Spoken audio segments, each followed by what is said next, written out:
So we are working on a Subaru 2019 front brakes with pads only. Forrester brake pads. Bust the nuts loose if you have a tire iron, and if you have impact, well, obviously it doesn't matter. Don't know your level of experience. 19 millimeter, bust off the nuts. 14 millimeters. Take this bolt and you take the one on the bottom. You can also use a C-clamp to press the cylinder down. It should look a little something like that. That's the best spot I found. Do not open that. There's no reason to. Right, there it is. You see the space that it opened up. It's best to put the caliper either back or hung up with something, so that way you don't break this. But being a new car, you have that issue. But being an older car, you can damage the line and it'll cause a collapsed brake line. It can lead to dragging because it's failed on the inside. So just best to protect it. Okay, so these pads are really not all that bad. They were just squeaking. It might be material itself is making them squeak, but hold them up side by side. You can see they're halfway through, maybe even 40% way through. Really not that bad, but I'm gonna go ahead and change them out. So I broke a stud off here because the previous guy who did the wheels put the nuts on too tight, so that was lovely. But now I'm gonna take the rotor off as if I have to do a rotor. This rotor's not bad. You know, modern cars, you're really just supposed to do the rotors as well, but there's no gouging going on here. There's just a little lip there, just a little lip there. Really not that bad. But I'm gonna go ahead and pop this off using a 19 millimeter. And it's that bolt right there, and there's another one down below. Okay, so at this point, this rotor is supposed to come off.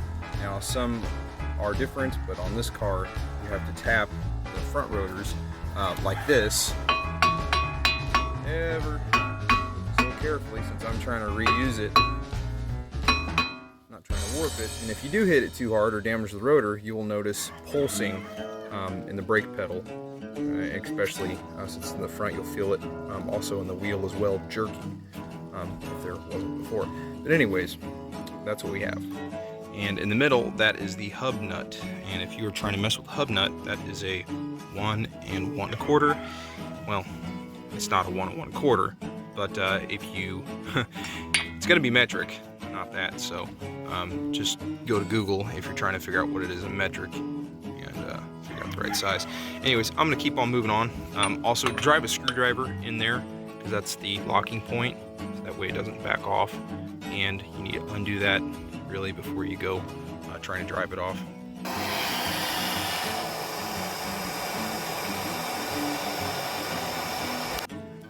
All right, so about 158 whacks gently of a little hammer, and some heat and some juice, and it finally popped off. So I think that we'll be okay here. So yeah, if you don't care, just whack the hell out of it. But I'm trying to not have to buy another one. So if you look very, very closely, you can see that it's gonna work, hopefully. Okay, so that's obviously how to get the rotor off, and I have a broken stud.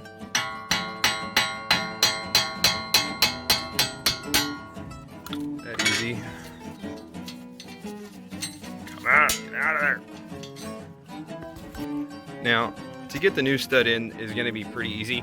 It's going to put the car in neutral, and it should disengage it from some kind of box, probably the transmission up here or a gear case. I don't know how this car is designed.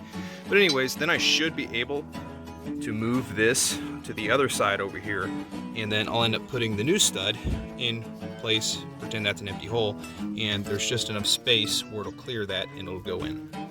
Okay, so what I'm going to do is I'm going to use a little bit of caliper grease, and I'm going to go right on the inside of the seam, and so that way, assuming that if I wasn't going to take this right back off again, it'll go around there in a little seat where it got stuck, so it won't get stuck again, if you really care about it that much.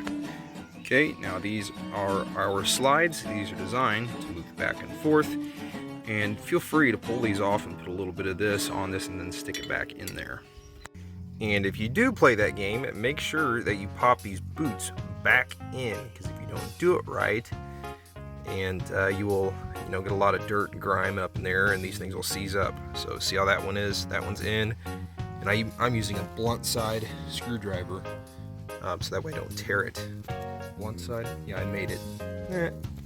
Okay, and on the brake hardware, I'm gonna put some of this good stuff on, so that way the brakes can move back and forth and don't get bound up. That can cause dragging and excessive wear, blah blah blah. And there's no right or wrong on this style. Ups are downs and downs are ups, and I'll correct that later in the video if they're indifferent on that. Okay, you can see what I have there. And as far as getting inch pounds, foot pounds, whatever pounds you're working with, just give it a couple good whacks with the old hammer there, or whatever the hell you're swinging it with. And about when it stops moving, about right in there. I don't know, it's probably going to be around 50 to 80 foot-pounds, but I don't have that information. Look it up your damn self. Okay, so now I'm going to take my caliper grease, and I'm just going to do a little bitty dab right there, or you can even put them on just a little dab right there and slide them in. In the ears, you'll notice that some of these have the little ear things. This side does not, that side does. And they're going to go down, okay? They are going to go down. Again, the metal ears do not go up. They go down on the pads. Down. Okay, now I want to take a second. So the inner pad that I just put in, it only took me just a second. And as you're putting it in, push down and inward against the spring loaded, okay? Because those little ears that are sticking up, those are tension springs. And if you're fighting it, you're doing it wrong. You need to slow down and realize that you put the bottom side in first and you push against it, okay? Hope that makes sense. And there you have it, my pads are in. So if you're just doing pads, and that's all you're doing, you don't even have to take off this bracket. You're probably like, hey dude, you forgot your stud, man. Yeah, so this is just my personal preference. It would have made more sense to stop and go get the stud and put it back on, but this is wife's car, and I don't have time. I have other things going on today, and she's doing things, so I'm going to send her on her way with 4 nuts.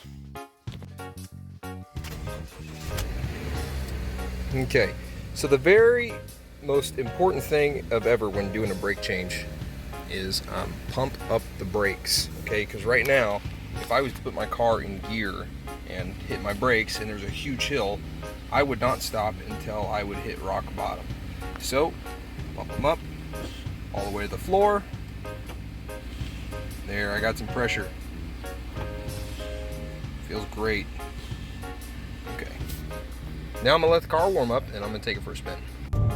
Okay, so now what I'm checking for is warpage, and because I was hammering on that ever so slightly on that rotor, and I've got absolutely zilch vibration, so that did not harm it. I was a little concerned that all that beating on that damn rotor was gonna F it up, but no, mission accomplished on that.